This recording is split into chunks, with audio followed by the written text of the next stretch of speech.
Alright, today we're going to be making a homemade fermentation chamber that won't take up very much room. It's useful. I'm in Florida, so I need something. I don't want to run my AC at 65 degrees.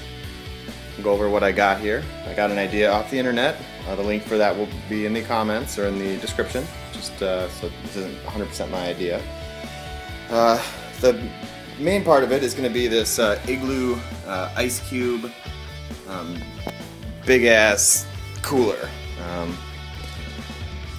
I got the 60-quart one off of Amazon for $35, free shipping, so that was pretty cool, pretty good deal. I'm also going to be needing to use wood glue. This is something that I'm adding in instead of duct tape. I think I might be able to try to do some rubber, some spray rubber.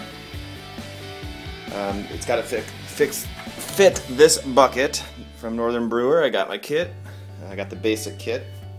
It's going to be the same if you get Carboys, but this is the one I'm making right now. I got a box here. This is going to basically be the place where I saw my top. And this is basically what I'm making. Is I got some styrofoam. This is 3/4 inch. I wanted a 1 inch, but didn't have it. So I just got to measure, do a little measuring, and get to cutting. And on this cooler, first thing you gotta do before you can really measure it is these two hinges here just simply pop out with a twist of a knife and a little bit of pulling.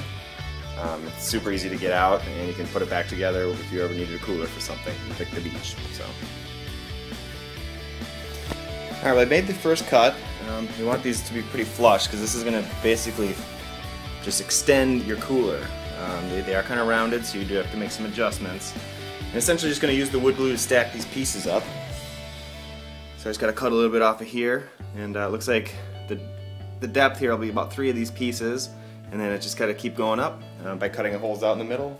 That will allow that to fit in there and stand above the top of the cooler. So I'll get a few of these done.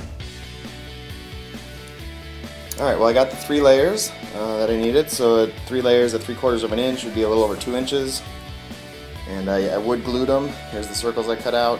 Once I get them all together, then I'm going to really do some fine trimming for the bucket to make sure the bucket can fit in there and it's an effective cap.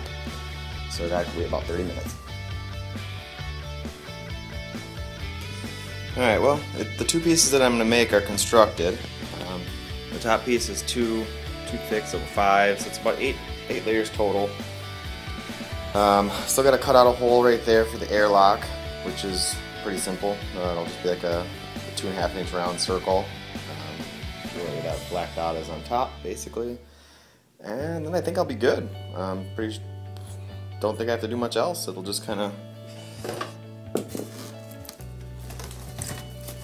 fit right on top like that. And I think we'll be able to keep around 65 to 68 without much trouble. There is one thing I may end up doing, and that is to essentially take out this will come off, and I'll cut out this little chunk. That way I can pop it out, put it in an ice bottle or something, because that's how I'm going to be chilling it.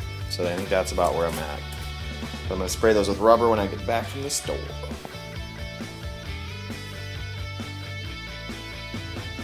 Alright, well, here's the final product.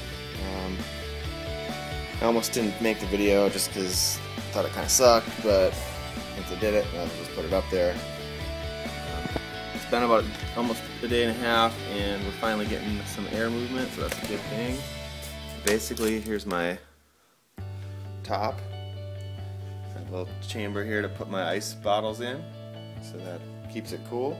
I bought a little $5 thermometer to help it out, which we're at 67, 68 degrees, which is perfect. And that's about it. So you can just wheel it around. The 50-quart one is probably a little bit better. It doesn't have wheels, and it makes the bottom inside a little bit better, but this one works too. So, anyway, that's a single fermenter chamber that looks like it'll start working pretty quick here. Alright, if you watched it, hope it gave you some insight. Alright, bye.